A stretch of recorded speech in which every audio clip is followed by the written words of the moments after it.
Hello everyone. देखिए, आज के इस वीडियो में हम डिस्कस करेंगे BSc second semester physics unit number 7। आपकी ये होगी ट्रांजिस्टर।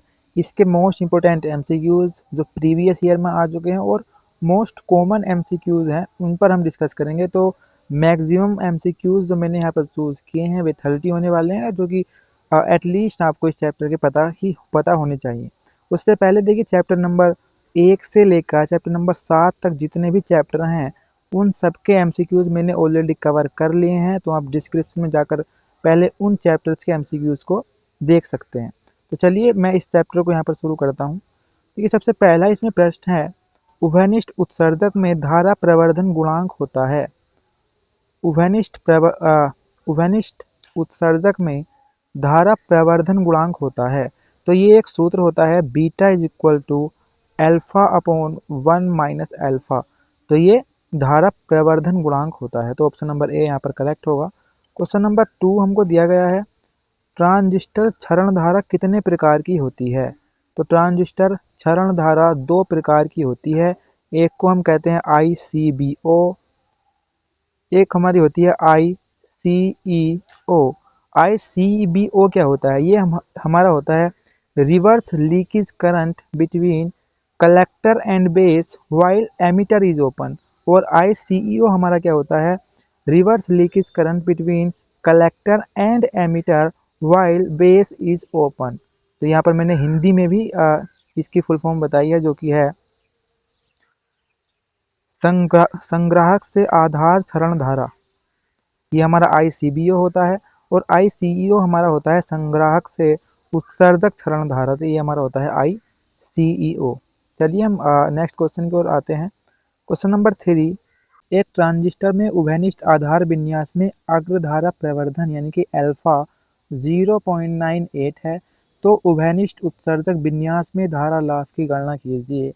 सिंपली अगर मैं कहूँ तो हमें यहाँ पर बीटा की वैल्यू कैलकुलेट करनी है और हमें अल्फा की वैल्यू पता है। तो सूत्र होता है हमारा beta is equal to alpha upon 1 minus alpha.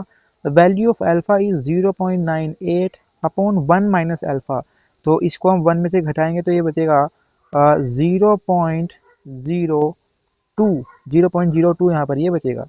ये हमारी दशमलव से ये कैंसिल हो जाएगा और यहाँ पर सिंपली हमारा आएगा 49 यानी कि 49 हमारा यहाँ पर आंसर होगा, जिसमें इसका आंसर बी होगा। ये 0.49 नहीं है, ये हमारा 49 आंसर है, यानी कि 49 हमारा ये यहाँ पर आंसर होगा। तो ऑप्शन नंबर बी यहाँ पर इसका करेक्ट होगा। क्वेश्चन नंबर 4, SI ट्रांजिस्टर के लिए पार्स बी वोल्टेज नी वोल्टेज कितना होता है। ये इंपॉर्टेंट प्रश्न है। तो पार्स सी वोल्टेज या नी वोल्टेज SI ट्रांजिस्टर के लिए होता है 0.07, यानी कि ऑप्शन नंबर बी यहाँ पर करेक्ट ऑप्शन होगा। क्वेश्चन नंबर 5, अल्फा पैरामीटर के लिए उचित सूत्र है। तो अल्फा पैरामीटर के लिए उचित सूत्र होता है IC अपॉन IE, यानी कि ऑप्शन नंबर ए यहाँ पर इसका करेक्ट ऑप्शन हो जाएगा। क्वेश्चन नंबर 6, जब ट्रांजिस्टर सक्रिय क्षेत्र में प्रचालित होता है तो संग्राहक संधि। तो जब ट्रांजिस्टर सक्रिय क्षेत्र में प्रचालित होता है तो संग्राहक संधि PNP एवं NPN दोनों में उत्क्रम अभिनीति में होती है। तो यहाँ पर ऑप्शन नंबर बी हमारा यहाँ पर ये करेक्ट होगा। ये क्वेश्चन नंबर 7 हमको दिया गया है, अधिकांश ट्रांजिस्टर NPN प्रकार के होते हैं, PNP प्रकार के नहीं, क्योंकि। तो इस क्वेश्चन नंबर 7 का जो करेक्ट ऑप्शन होगा वो यहाँ पर होगा ऑप्शन नंबर डी, यानी कि NPN ट्रांजिस्टर में अधिक चालन होता है, इसलिए अधिकतर ट्रांजिस्टर NPN प्रकार के होते हैं, PNP प्रकार के नहीं। एक क्वेश्चन नंबर 8 हमको दिया गया है, द्विध्रुवी ट्रांजिस्टर में यानी कि द्विध्रुवी ट्रांजिस्टर में जो संग्राहक हमारा होता है वो उत्सर्जक एवं आधार की तुलना में चौड़ा होता है। तो द्विध्रुवी ट्रांजिस्टर में संग्राहक उत्सर्जक और आधार से चौड़ा होता है, ये हमारा करेक्ट ऑप्शन होगा, यानी कि option number A. Question number 9 हमको दिया गया है, PNP तथा PNP अथवा NPN ट्रांजिस्टर में आधार से प्रवाहित होती है। तो PNP अथवा NPN ट्रांजिस्टर में आधार से प्रवाहित होती है। तो ऑप्शन नंबर बी यहाँ पर होगा विसरण। तो ऑप्शन नंबर बी विसरण इसका करेक्ट ऑप्शन होगा। क्वेश्चन नंबर 10, ट्रांजिस्टर के उत्सर्जन पर तीर सूचित करता है। तीर क्या सूचित करता है? ट्रांजिस्टर के उत्सर्जन में आपने इस तरह का एक निशान देखा होगा, तो ये क्या सूचित करता है? तो ये हमारा सूचित करता है व्यवहारिक धारा प्रवाह की दिशा क्या होगी। तो ऑप्शन नंबर ए यहाँ पर इसका करेक्ट ऑप्शन हो जाएगा। क्वेश्चन नंबर 10, दिष्ट लोड रेखा निम्न के बीच खींचा गया वक्र है। ये हमारा क्या होगा? ये हमारा वक्र है। तो दिष्ट लोड रेखा जो खींची जाती है वो IC और DCE के बीच खींची जाती है या खींचा गया एक वक्र होता है। सो ऑप्शन नंबर बी यहाँ पर इसका करेक्ट ऑप्शन होगा। क्वेश्चन नंबर 12, ये क्वेश्चन नंबर 12 है, विभव विभाजक बाइसिंग की हानि यह है। यानी कि यहाँ पर एक विभव विभाजक बाइसिंग की हानि दी गई है। तो इसकी हानि होती है कि इसका स्थायित्व गुणक जो होता है वो उच्च होता है, यानी कि अधिक होता है। तो ऑप्शन नंबर ए यहाँ पर सिंपली इसका करेक्ट ऑप्शन होगा। क्वेश्चन नंबर 13, एक कमजोर सिग्नल को बिना इसकी आकृति परिवर्तित किए उच्च सिग्नल में परिवर्तन को क्या कहते हैं? तो किसी भी कमजोर सिग्नल को इसकी आकृति में परिवर्तित किए बिना उच्च सिग्नल में परिवर्तन को प्रवर्धन कहते हैं। ऑप्शन नंबर डी यहाँ पर करेक्ट होगा। क्वेश्चन नंबर 14, द्विध्रुवी ट्रांजिस्टर में अल्फा होता है। तो द्विध्रुवी ट्रांजिस्टर में अल्फा धनात्मक होगा या एक से क्या होगा? वो कम होगा। तो ऑप्शन नंबर बी यहाँ पर इसका करेक्ट ऑप्शन होगा। क्वेश्चन नंबर 15, धारा चलित युक्ति है। धारा चलित युक्ति है, क्वेश्चन नंबर 15 है। तो इसमें हमको बताना है धारा चलित युक्ति कौन सी है। NPN ट्रांजिस्टर, ट्रांजिस्टर PN संधि और कोई नहीं। तो इसमें मैं आपको बता दूं, इसमें NPN transistor option number A इसका करेक्ट ऑप्शन यहाँ पर हो जाएगा। क्वेश्चन नंबर 16, ट्रांजिस्टर में कौन सा आकार सबसे छोटा होता है? ट्रांजिस्टर में सबसे जो छोटा होता है आकार में वो उसका आधार होता है। तो ऑप्शन नंबर बी यहाँ पर इसका करेक्ट ऑप्शन होगा। क्वेश्चन नंबर 17, NPN ट्रांजिस्टर में धारा चरण होता है। तो क्वेश्चन नंबर 17 का होगा इलेक्ट्रॉन। ऑप्शन नंबर ए इसका यहाँ पर करेक्ट ऑप्शन होगा। क्वेश्चन नंबर 18, इस कपलिंग में संधारित्र की आवश्यकता नहीं होती है। यानी कि एक ऐसी कपलिंग जिसमें संधारित्र की आवश्यकता नहीं होती है। तो option number a transformer coupling इसका करेक्ट ऑप्शन होगा। ऑप्शन नंबर ए इसका करेक्ट ऑप्शन यहाँ पर हो जाएगा। क्वेश्चन नंबर 19, उत्सर्जन धारा IE का मान है। यानी कि IE का हमको यहाँ पर मान बताना है। तो IE का जो मान होता है वो हमारा होता है IB प्लस IC, यानी कि ऑप्शन नंबर बी यहाँ पर इसका करेक्ट ऑप्शन हो जाएगा। क्वेश्चन नंबर 20, RC दोलित्र में आवृत्ति। तो RC दोलित्र में आवृत्ति जो होती है उसमें कोई परिवर्तन नहीं होता, यानी कि अपरिवर्तित वो रहती है। ऑप्शन नंबर बी यहाँ पर करेक्ट होगा।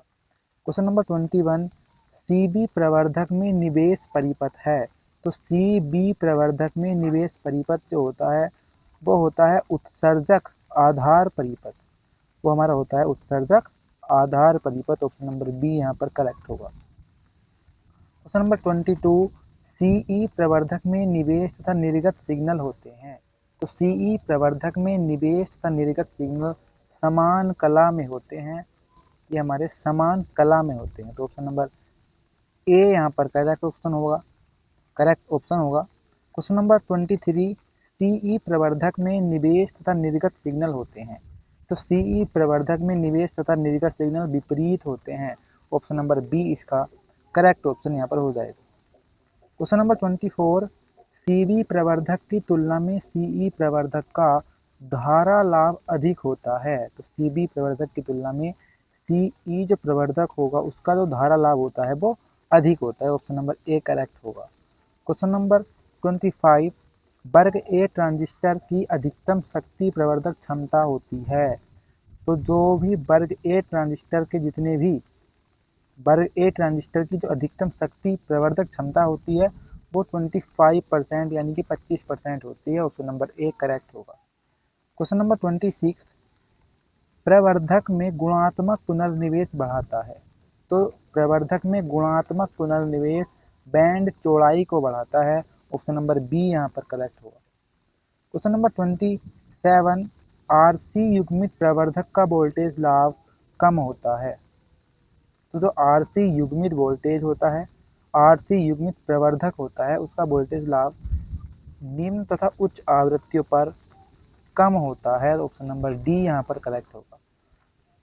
क्वेश्चन नंबर 28, प्रवर्धक में धनात्मक पुनर्निवेश। तो प्रवर्धकों में धनात्मक पुनर्निवेश उपयुक्त डी इसका करेक्ट होगा, यानी कि प्रवर्धक के लाभ को बढ़ाता है, लाभ स्थायित्व को घटाता है और विकृति को बढ़ाता है। तो धनात्मक पुनर्निवेश क्या करता है, एक तो लाभ को बढ़ाता है, दूसरा स्थायित्व को क्या करता है, स्थायित्व को वो कम करता है या घटाता है, स्थायित्व को घटाता है और विकृति को वो बढ़ाता है। तो विकृति और लाभ बढ़ेंगे और स्थायित्व घटेगा जब प्रवर्धक में धनात्मक पुनर्निवेश होता है। Question number